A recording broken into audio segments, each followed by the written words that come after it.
You were going to law school and somehow transitioned into like the interest of comedy. Yeah, I was in law school, and my final year of law school, I was doing like this 5-year double degree course in law. I was getting my law degree, and I was getting my like commerce degree at the same time, like a degree in finance. I was doing both at the same time, and then towards the end, my final year of it, I just started doing comedy. On the final year. Yeah, too. final year, I just started doing stand-up comedy. Like and an Asian parent's worst nightmare. The last year of law school. And you're no, just I finished law school. So okay. So you had the nice little card, like, yeah, I got this shit done. I could do whatever the fuck I want. kind of. And then I just I was getting more work from comedy than I was in law. Like I couldn't get a job. Right. Yeah, That's interesting. So I just did comedy. You see, that's interesting because people have this perception like you're gonna starve if you just choose one path or the other, or one is easier than the other. But that's not true. I mean, everything is hard. Everything is hard. Yeah. I think everything is hard, and I think you're right. Everything is hard, and you'll starve either way. You might as well. That's what I'm saying. Yeah, you might as well. Yeah, I think Jim Carrey had like a really good commencement speech talking about his father, who was like an electrician. Yeah. And he wanted, he was funny and he wanted to do comedy, but he just kind of never took that chance on it. But Jim was saying like he felt like he kind of fucked up because he, you can fuck up in anything. He lost a job as an electrician and couldn't find work for years and stuff. So it's like might as well have taken that chance. Yeah. And, either way. Yeah, and I think that mentality, navigating uncertainty, I think is something that they don't really teach in school. It's up there with how to do your taxes and like what is the stock market, like practical life skills. Like I think navigating uncertainty is something that I think people of all ages need, but especially if you're how would they in your 20s, school, in your early 20s. No, just honestly, just go look. I don't know the formal curriculum, but it would be like just explaining, look at historically everyone who's done something that was not low risk. Don't even say high risk things. Let's just say things that want like the minimizing risk idea, like start your own business or do whatever it was, or entertainment, and then you look at them and you see how their paths went, and you'll see that it's like most people, I think it's you have no idea how the hell what's gonna happen. You do a first thing that is nowhere near what you wanted to do, and then that thing opens the door to the next thing, opens the door to the next thing, opens the door to the next thing. Right. And then you look backwards and you're like, oh, all that stuff linked up. But when you're on this side of the door, you can't see any of that. And just knowing that, this is how you navigate the feeling of uncertainties, ups, downs, and then if you get you make your own luck, and then you need to be ready for opportunities when they come, so you're ready, stuff like that. That is true. I feel like we get all these inspirational stories of people's journey, or like on websites or quick little short form 2-minute videos with like emotional music behind it online. But like at school, like you don't hear any of this stuff of people in the last 10 years or whatever. It's always like someone from hundreds of years ago or whatnot. So yeah, you're right. That's I think in the school system, it's pretty broken in that way. Sure, yeah. I mean, there's bigger problems in school systems, but I think navigating uncertainty is it feels like it's a large source of anxiety. At least it was a source of anxiety for me in college, when I was in university. It was like, what's gonna happen? Everyone's get scared. Let's do the least amount of risk. Let's go to this corporate job.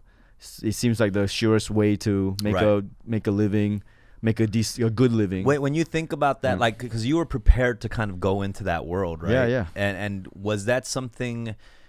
I don't know how you felt about it in particular. Were you like kind of dreading it in a sense, or were you just kind of ready for it? I actually wasn't dreading it. I was actually looking forward to it. I actually had a dream job offer, I thought at the time, with in Malaysia. Yeah. So I couldn't get a job in Australia. But in Malaysia, go figure. Malaysia is picking up the scraps.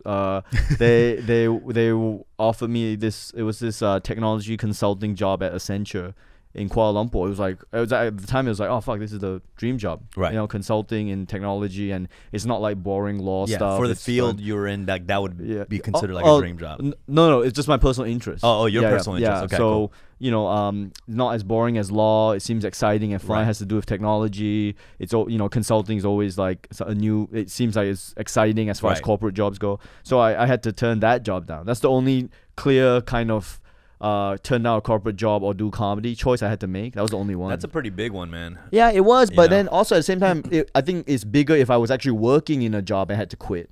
Because that would mean income that was coming in, I would have cut it off. That's a good point. I always share this thing of it was easier for me to kind of go into the entertainment industry because I didn't have a lot of shit going for me already. Yeah, nothing to lose. Yeah, it's like you have a shitty job, you can always go back to your shitty job. Yeah. You know, but the more you climb up that corporate ladder, like you have a lot to lose, and it gets riskier, and you get more comfortable with the money you're making and all that. It's hard to quit that. And by the way, like in most corporate jobs, you eat a ton of shit starting out. So you spend time eating shit. Why would you?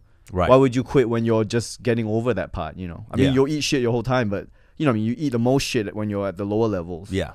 It's like investment banking. You know, like people are like, "Oh, work in investment banking for a few years and quit," and some people do. You know, but some people are like, "Why would you quit right when you're starting to make the money? Like that's you've been sacrificing for that." That's true. So yeah, no, I'm agreeing with you that we basically. I mean, I don't know about you. You can't argue. I probably had something to lose. I could have gone into law. Right. But I really felt like I had nothing to lose because I was like, oh, whatever. I'll just do this. If it doesn't work out. What did that mean though? What did going into comedy mean? Just like now, I'm just gonna go do the clubs and is that what that is? Or? It meant like instead of finding proper work, which I had plenty of time to do, I would. I started out by doing one show a month in Melbourne. And keep in mind, at this time I was still finishing up law school and trying to pass the bar, so I was like kind of technically a student. Yeah. But I was starting to do gigs around Melbourne, and I was doing one a month, and I thought that was like, oh my god, one show a month was like, I'm like almost professional at this level. Like, you know, oh my god, like I'm a professional comic. And then you get like one every 2 weeks, and then you start to get one a week, and then maybe, you know, a couple times a week. But in Australia you can't really do more than one. Well, yeah, it's a smaller scene, smaller market, right? yeah. So if you're doing one a week in Melbourne, Australia, you're killing it. That's like the regular. Yeah, you're a regular. Yeah, you could do maybe 2 a week. I mean, the record you could do. One time I tried to break the record in Melbourne, Australia. You could probably do like one every day. But then you wouldn't be doing that the next week. You know what I mean? Yeah. You the next week you wouldn't be booked anymore. You'd be, you know. I always find like scenes interesting in different cities. Like in Seoul, Korea, it's like, and there's like so many fucking rappers and musicians and shit, and like they play like they're all getting booked for the same shit every week, every weekend. Right. You know, so like they'll do tons of shows in one weekend, and all of them they keep booking them, which is kind of wild. Like they keep booking them every week in that same city. Right. I think people just love that dose of entertainers. Like, interesting. It's a big country on entertainment. Is just really important. Big, you know, K-pop and all that shit is just huge out there. That's cool that they look inwards for that. Yeah, they do. They do. And there was a time for a long time where American they fly over American entertainers, you know, tons of money all the time. But now they're just like, oh, we don't need anybody. Yeah, that's cool. Yeah. And so I was doing open mics, trying to figure out, you know, and Melbourne's open mic scene is pretty decent, I have to say. Yeah. Compared to New York's open mic scene, which is pretty brutal. Right. So it's pretty decent scene, pretty supportive. And in Melbourne, Australia, there's a Melbourne Comedy Festival. It's a huge festival. It lasts for 1 month.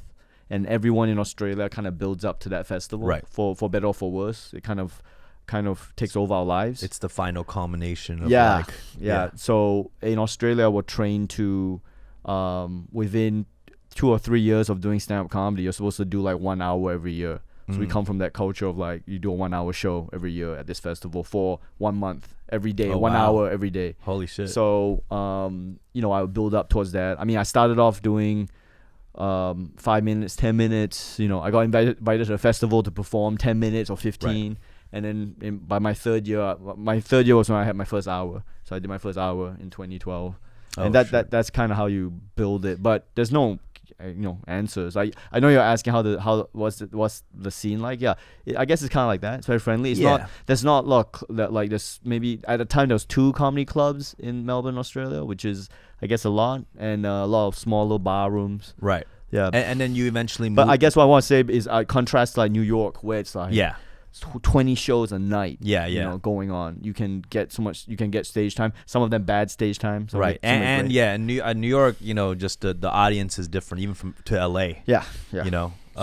So after the scene out there, you eventually moved out here. Is that what happened? Or no, I got hired on the Daily Show. I moved out here for a Daily Show.